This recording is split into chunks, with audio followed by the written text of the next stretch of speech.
Hi guys வணக்கம். நான் உங்க நவீன். ஸோ இன்னைக்கு நவீன் மூவி ரிவ்யூஸில் பார்க்க போகிற மூவி டக் லைஃப். ஸோ டக் லைஃப் படம் எப்படி இருந்துச்சுன்னா, எனக்கு ஒரு ஆவரேஜான மூவி தாங்க டக் லைஃபு. ஸோ என்ன சொல்கிறதுனா, ஸ்டோரியும் ஸ்க்ரீன் பிளேலும் படத்தில் செம்ம ஒரு சொதப்பலுங்க டக் லைஃபு. ஸோ டக் லைஃபோட கதை என்னன்னா, ஒரு ரிவெஞ்ச் ஸ்டோரி தான். ஸோ ஒரு கேங்ஸ்டருக்குள்ளே நடக்கிற ஒரு ரிவெஞ்ச் ஸ்டோரி தான் நம்ம மணிரத்னம் பண்ணியிருக்காரு. ஸோ இந்த படத்தில் பாசிட்டிவான விஷயம் சொல்லிடுறேங்க. செம்மையான ஒரு மேக்கிங்கு, செம்ம குவாலிட்டியான ஒரு சினிமோட்டோகிராஃபி, செம்மையான அந்த கேரக்டர்ஸோட அந்த நடிப்பு எல்லாமே நல்லா இருந்துச்சு. தவிர ஸ்டோரி அண்ட் ஸ்க்ரீன் பிளே ரொம்ப ரொம்ப ஒரு அவுடேட்டடான ஒரு ஸ்டோரி அண்ட் ஸ்க்ரீன் பிளேங்க. செம்ம லேக்குங்க படம். ஸோ ஃபர்ஸ்ட் ஹாஃபும் சரி, செகண்ட் ஹாஃபும் சரி, எந்த ஒரு ஐ பாயிண்ட்டு அப்படின்னு சொல்ல, ரொம்ப ஃபாஸ்ட் கட்டு பட்டு பட்டுன்னு சீன்ஸ்லாம் இது பண்ணிடுறாங்க. ஸோ இது எப்படின்னா எனக்கு ஆவரேஜாக இருந்துச்சு. ஸோ சாங்ஸும் அவ்வளோ சாங்ஸ் படத்தில் வச்சு அதுவும் சரியாகவும் பிளேஸ்மெண்ட் பண்ணல. ஜிங்கிச்சா சாங்கும் சரியாக பிளேஸ்மெண்ட் பண்ணல.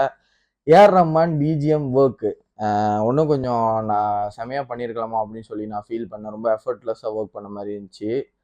இதில் என்னதுன்னா, ஒன்று சொல்லிடுறேன் டக் லைஃபோட. ஸோ இந்த படம் பார்த்துட்டு மணிரத்னமுக்கு இந்த மணிரத்னம் அப்படின்னு சொல்லி இது பண்ணுறவங்க ஒரு கூட்டம் இருக்கும். அந்த மாதிரியான கூட்டத்துக்குலாம் இந்த படம் பிடிக்கும். மற்றபடி ஒரு மூவியா உங்களை என்டர்டெயின் பண்ணுதா இந்த டக் லைஃப்னா, அது கண்டிப்பா இல்லைங்க. ஒரு ஆவரேஜான படம் தான்.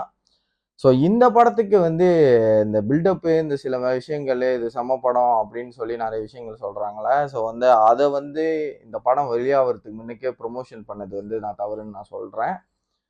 அதுக்கப்புறம் ஒன்று லாஸ்டா ஒன்று சொல்லிடுறேங்க. ஆண்டவர் பிளஸ் எஸ்டிஆர் இவங்க ரெண்டு பேர்த்தையும் காம்பினேஷன்ல கிளைமேக்ஸ்ல ஒரு ஃபைட் வரும். அதுதான் அப்சல்யூட் சினிமா. உண்மையிலேயே நல்லா இருந்துச்சுங்க. அதுதான், அவ்வளோதாங்க இந்த டக் லைஃப். ஸோ இந்த மூவிக்கு நான் கொடுக்குற ரேட்டிங். ஸோ இந்த மூவில அதாங்க சொல்றதெல்லாம் சொல்லிட்டேன். இதுதான் குறை நேர.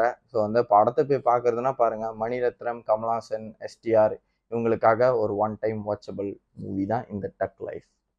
மீண்டும் ஒரு வீடியோவில் சந்திக்கிறேன். மறக்காம வீடியோ லைக் பண்ணுங்க, ஷேர் பண்ணுங்க, அப்புறம் சேனலை சப்ஸ்கிரைப் பண்ணுங்க. நன்றி, வணக்கம்.